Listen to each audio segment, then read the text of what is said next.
Հատվաժան դատարանց դատավորության հարգելի մասնակիցներ։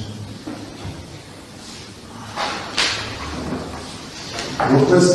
ներառյալ պատասխանատվություն և ներմասնություն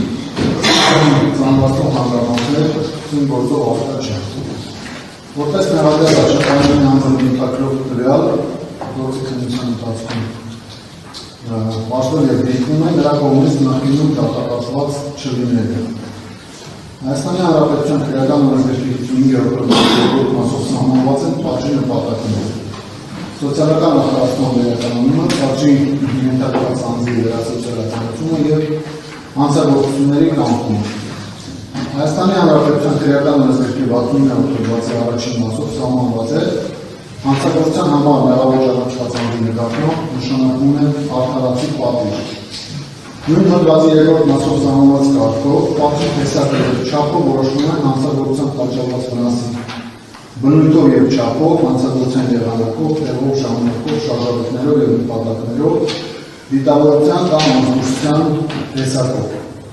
պատասխանատվությունը և պատիժը մեղմացնող և ծանրացնող հանգամանքներով։ Քննարկվող դեպքում ներառյալը ներսագրում է դիտավորության սահմանադրական կարգավորումների և պետության անվտանգության դեմ ուղղված միջին ծանրության հանցագործության կատարումը։ Ելնելով վերաշարադրվածից, պատժի նպատակներն ապահովելու արդարացի նկատառումներից լինելով, միջնորդում են մեղադրյալ Գևորգ Միքայել Արքաշեսի Աչապանյանի նկատմամբ, որպես պատիժ նշանակել ազատազրկում 2 տարի 6 ամիս ժամկետով,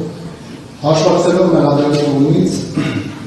փաստացի արգելանքի տակ գտնվելու ժամանակահատվածը։ Հանցագործության պատճառված գույքային վնաս հատկա չէ, գույքային հայց չի ներկայացվել, բռնագրավման ենթակա և արգելանքի տակ գտնվող գույք հատկա չէ։ Գրավոր ապացույցները միջնորդում են թողնել քրեական գործի նյութերում,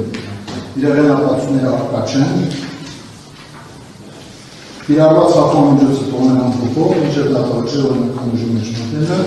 իսկ վարորդային ծախսեր հատկա չէ։